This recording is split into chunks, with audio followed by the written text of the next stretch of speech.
Welcome back. We just learned about the core tasks that need to be completed in the first two phases of the project lifecycle: initiating the project and making plans. Now, it's time to put your plans into action. Remember, it's not your job to actually do all the tasks. Your primary job as the project manager is to manage the progress of the project as a whole.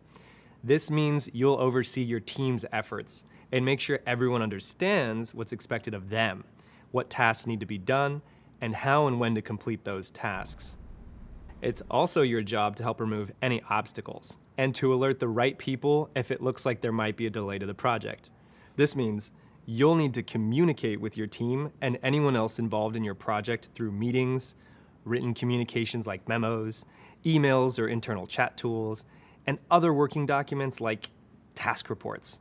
Quick pro tip: if in doubt, err on the side of over-communication. As your project progresses, you'll make adjustments to the schedule, budget, and allocation of resources, clearly communicating updates all along the way. When all the tasks are complete and you've met the project goal, it's time to close the project. This phase is usually overlooked because it's easy to assume that once the project goal has been delivered, everyone can move on. But hold up. There's still a lot that needs to be done. First, check to make sure all tasks have been completed, including any work that was added along the way. Be sure any outstanding invoices have been paid, resources are returned and accounted for, and project documentation has been submitted. Next, and this is very important, get confirmation that the final outcome of your project is acceptable to the people you're delivering it to. It is crucial to your project's success that the person who asked you to manage the project is satisfied with the end result. Once your project has been accepted as meeting its goals, take some time to reflect on what went well and maybe what didn't go so well.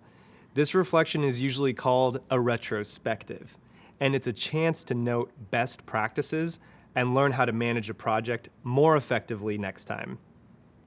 Even if everything went great, the notes from your retrospective are also valuable to the people or organization receiving the end result of the project.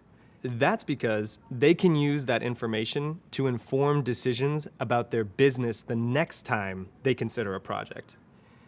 Now it's time to collect all the project documentation that you've created or collected along the way, including all of your plans and reflections, and share the final results of your project with your stakeholders. Remember, stakeholders are people who are interested in and affected by the project's completion and success. Depending on the type of project, stakeholders could include a department or organization's management team, clients or customers of your product or service, users of your new tool or process, or even the community at large if you're planning a community town hall meeting. Pro tip: stakeholders play a huge role in the development and success of your project. You'll learn a lot more about these key players later on, but for now, just know that they are like the VIPs of your project. Next, take some time to celebrate the effort your team invested in the project. Celebrations help people feel good about the work they've done, and think of the work as uplifting and rewarding because it truly is.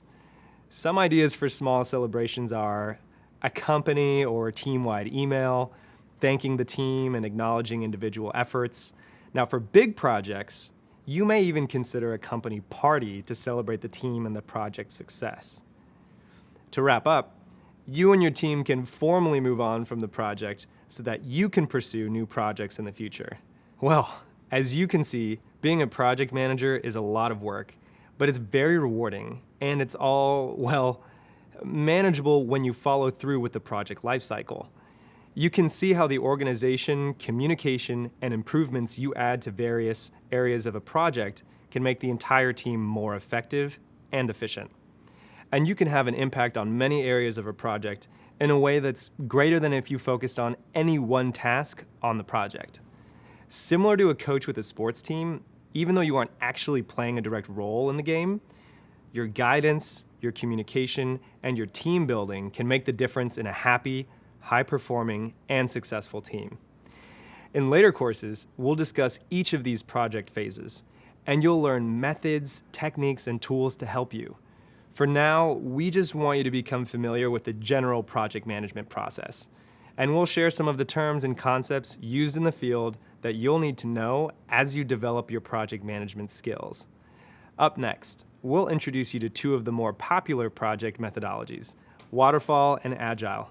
See you soon.